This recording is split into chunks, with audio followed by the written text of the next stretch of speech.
Welcome to this video, Growing Your Fan Base, Lesson 5, Creating a Fan Email Capture Page, Part 3, Landing Page Redirect. So once fans sign up to your landing page, you want to send them somewhere. The idea being that maybe you have something available at all times. This could be your link tree, your online shop, or just a new music video. Whatever you choose, it should help you in some way and be valuable to fans as well. So here's some landing page redirect ideas. First, you could send them to a Google form to get more information from them, which then could lead them to, after filling that out, another redirect as well. Some other ideas are just good ideas for places that are always available, places where they can go all the time, something like a link tree or similar things to that, where the pages work really well because you can update just the link tree and you don't have to send them to a different page. The page is always there, but the link tree can update all the time.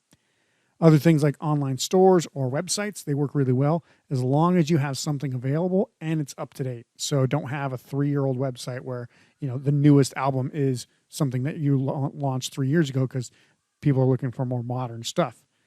Obviously, new music, new videos, etc. are good, but you have to remember to update the landing page redirect to more up-to-date links so you don't send people to something that, again, is like 3 years old. And then ConvertKit also has a bio page that you can use. I don't necessarily recommend it, but if you just don't have anywhere else to put them, like a link tree or something, you can definitely use that because it is similar to a link tree, but it's more like just a Facebook, Spotify, Instagram. It just has like social media links mostly. And if you truly have no other place to send them, send fans to your Spotify or Bandcamp or just straight to a social media. I don't recommend having a lot of links necessarily, but here is what Powered by Rock's link tree looks like, for example. So you can see on the left side, that's actually the top of the thing. As you scroll down, it'll show, so like the top 2 things I want people to check out, maybe the store and then shop the gear on Amazon. But then you can check out all the content. So the Powered by Rock podcast, the newest episode, the podcast in general, the rocking blog that we have. For Vegas people, they have a Vegas rock show calendar. Powered by Rock TV actually is just streaming basically YouTube videos. That's just a link to that playlist. Exclusive video premieres is another playlist on YouTube as well. Then there's the Powered by Rock Best of 2022 Spotify playlist. Now that's 2023. That'll have to be updated. And then you'll see on the right side some other things. So bands that are Powered by Rock literally. So those are sponsored bands from our company. And then it says take action. For anybody who's bought products from us, they can go to register the product's warranty. Or if it's a band who wants to submit new music, they can put that in there. And then it asks for support. So follow the Powered by Rock podcast, donate to our efforts, or contact us. And then there's musician resources. So if you want to get free drum multi-tracks so you can record over multi-tracks, you can go to the Drum STEM Club. That's actually from one of the guests of our podcast. Her name is Emily. She's a really good drummer. She's based in the UK. She actually just gives free recordings of drum multi-tracks that you can use. Then there's also a learning to play guitar playlist on YouTube that is not, it's just curated by us. It's not actually created by us. Same thing with the learn to play bass guitar playlist. So it's really just a resource for musicians and fans alike that they can shop stuff. They can check out free content. They can support stuff. They can take action, or they can even just learn how to play stuff, or they can just take the free drum track so that they can record over it as well. One good thing is that I did at least put them into sections based on what people may want to see. So you're not going to just see a clump of them, like 40 links in a row. So you can section them out and put them that way. So what I want to show you right now is how to do a Google form setup. And then we'll also go back to show you where that link for the ConvertKit, landing page is so you can redirect that again. All right, so here I am basically setting up a form. If you don't know how to get to Google Forms, make sure you can go to like Gmail or a certain Google app, whatever, and then you click over here on the little 9 squares and then click on Forms. Once you get here, you actually just create a new one. So I've already done that. I'm going to go over here and just go forward. So basically, you can title it any way. You can put anything you want. You might put the name of your band, for example, though. You might put like a rock band name. Fan survey. And then in here, just you can tell, because people are going to see this, so you might just put in here, tell us a bit more about what you like and don't like from our band. Something like that. So if you're thinking like, I want to make sure that I can send this to everybody. And if you want to just title that, all you got to do is click on there and it'll take the title here. So for example, like the first question, a lot of these questions, you're not going to have necessarily pre-written responses. You can actually just make them paragraphs. So that way people can write whatever they want, this actually gives you the best insight into your fan base. So if you just let them write instead of giving them pre-filled out answers, you'll get really good responses. So for example, the first one might just be, what city do you live in? And you might even put city and country if you have an international fan base or think you can have an international fan base, and just let them write that. You can also make that a short answer just so they don't get crazy with it. You can make it required, obviously, and then you just hit duplicate or create another one. So on question number 2, you might put in, what is the primary reason you joined our fan base? And then you can actually put in paragraph and let them respond. Then the next one, you might put in something like something simpler. What's your favorite song of ours and why? And you might even put that as a paragraph. And that way they can actually have something fun to write to you about, right? Then number 4, you might say something that maybe helps you create better social media. So you might say, what type of content are you most interested in seeing from us or our band or whatever? And you might actually give them a drop down in this one or something multiple choice like. So you might pick live streams of us playing. Then you might put reels of our shows, interviews of our band, new music videos, and you can keep going on and on and on. Like literally you can put as many things as you want here, and you want to make sure that they can only answer one. You can also change that. I think you can have them do check boxes. So if you want them to answer more than one, you can have them actually click check boxes. So if you want them to answer just one, hit multiple choice. If you want them to answer more than one, you can do check boxes. So something to think about. Now, that one, you can put however many other things you want, but again, it gives you ideas of what type of content they want to see from you, right? And then just another one you might put in, and again, these are just examples. You can use anything you want, but another one you might want to put in is, if we came to play a show in your town, how likely are you to attend?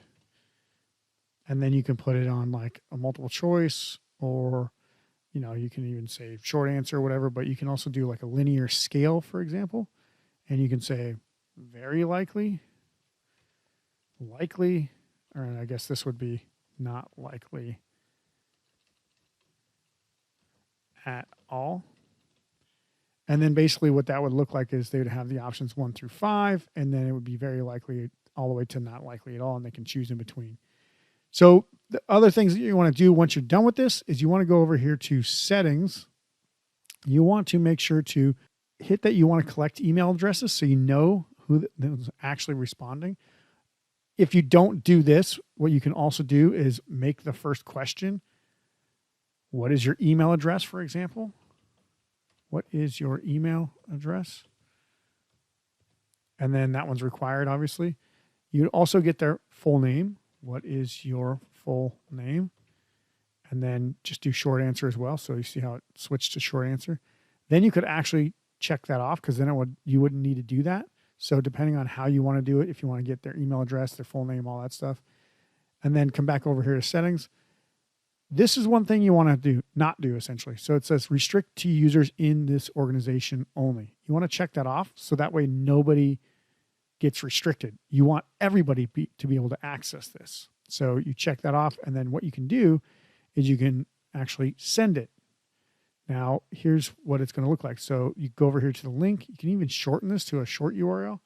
And you just copy this, so copy it, and then you can open it. Now, you can't look at your own necessarily, but here's what it looks like. So it looks like I left one blank here, but whatever. So you see how it works here, and then very likely, not likely at all. So there was that linear thing that I was talking about. So you got all these cool questions and answers that you could get. Now, the other kind of cool thing is when you come to responses, you can actually create a link to sheets.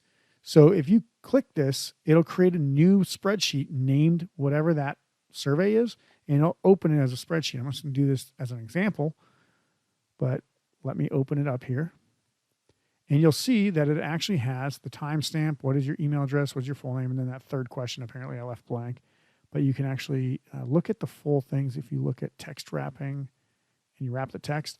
And what you can do with this is if people fill this out, you can actually go into Zapier, which is another thing, and you can actually link this to your ConvertKit. So that way, anytime somebody fills out one of these rows, essentially, it'll update into ConvertKit with their new information.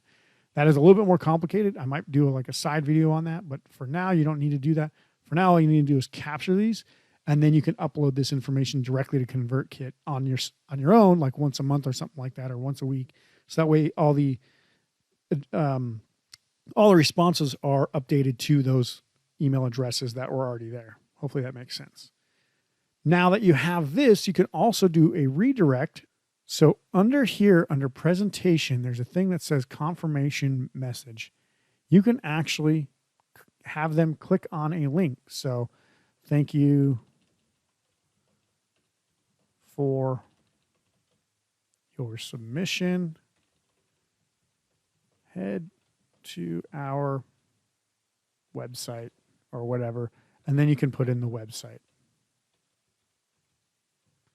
And then it wouldn't necessarily redirect them essentially like directly, but it would give them that option of clicking that link and going to that page.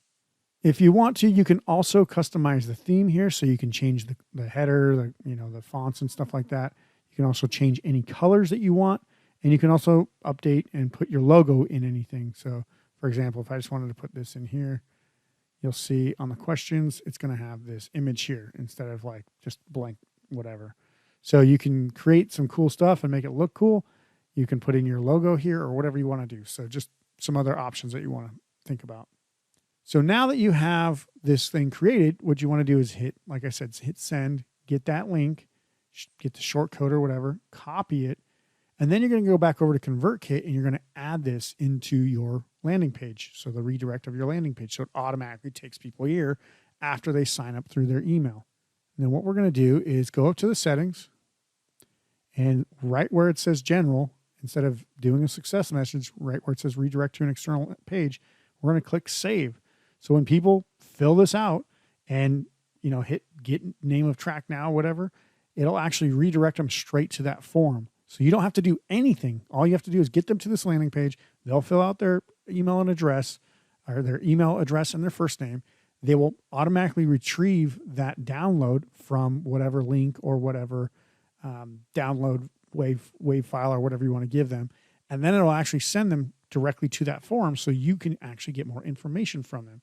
Highly recommend doing this because you don't want to just have a success message. You want to send them somewhere that's going to be pertinent to you getting some sort of value. Either get more information from them or send them to a pre-save or a pre-download or a pre-order or whatever. Whatever it is you want them to do, go ahead and send them there. All right, so let's take action. Make sure you have some sort of page available for a redirect, a website, store, Linktree, bio, Spotify, or at least social media. Add a redirect link to your landing page for customers to end up on after completing the form, and make sure it is something that has something valuable for the fan and also helps you in some way.